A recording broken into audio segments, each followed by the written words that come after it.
Faleminderit që më keni ftuar të jem pjesë e këtij rrugtimi, zoti president. Vota plotësisht e harmonizuar dy partijake që parlamenti ynë pati në mbështetje të kësaj nisme flet vetë për sa e nderuar është Shqipëria, që është një prej antarëve themeluese të kësaj organizate 3. Shumë në thonë se bordi i paqes synon të zëvendësoj Kombet e Bashkuara, por mua nuk më duket si një përpjekje për zëvendësuar Kombet e Bashkuara. Por nëse ndihmon ta shkund atë gjigant në agoni dhe dasht Zoti ta zgjoj, atëherë Zoti e bekoft bordin e paqes.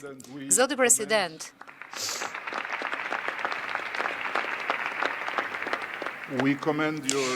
ne përgëzojmë rolin tuaj vendimtar për të ndalur konfliktin pikëllues në Gazë dhe Shqipëria ka konfirmuar pjesëmarrjen e saj në forcën e stabilizimit me trupat e saj. Në të njëjtën kohë, propozoj që ky bord të ftojë të gjitha vendet të kontribuojnë drejt për drejt me ndërtimin e një objekti publik të dedikuar për fëmijët palestinezë. Duke bërë kështu, bota do të ndihmonte fëmijët e Gazës, që janë pengjet më të pafajshme të lunatizmit të Hamasit, të rriteshin me pranin fizike të vargut më të madh të duarve që ka shtrënguar bashk njerëzimin ndonjëherë. Jo vetëm duke vendosur parat, por po kështu duke sjellë dhe arkitektët e tyre, në mënyrë që bota të transformoj një plak të historisë në një oazë shprese ku dëmshuria merr formë konkrete dhe ardhmja merr formë rreth atyre që meritojnë më shumë, brezi i ardhshëm i palestinezëve. Shqipëria do të ishte privilegjuar të bëjë pjesë e këtij vargu. Lejoni shumë shkurtimisht të tërheq vëmendjen te një tjetër konflikt i hapur, më pranë vendi tim, ku udhëheqja e presidentit Trump gjatë mandatit të tij të parë solli Kosovën dhe Serbinë më pranë se kurrë drejt një marrëveshjeje përfundimtare paqeje. Presidenti i Kosovës, që aso kohë u ndalua të udhëtonte drejt shtëpisë së bardhë në mënyrë brutale për të nënshkruar atë marrëveshje në praninë e presidentit Trump.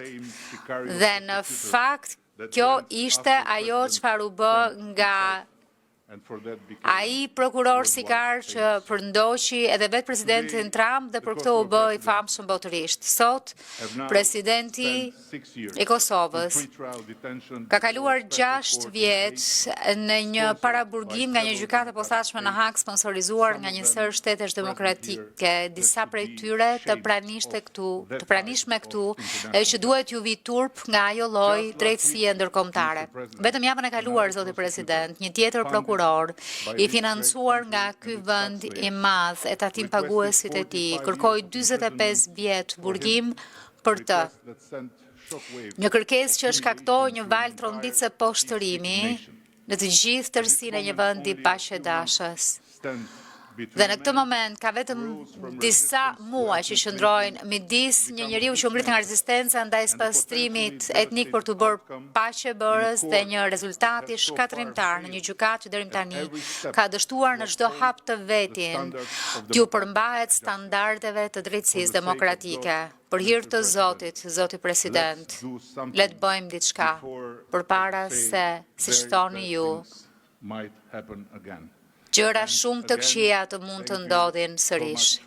Edhe një herë, faleminderit shumë që përfshit Shqipërinë në këtë nismë fisnike, duke sjell miq, duke qenë miq të afërt me Izraelin dhe me vendet arabe, shpresojmë fort jemi një vlerë e shtuar e vizionit tuaj të jashtëzakonshëm.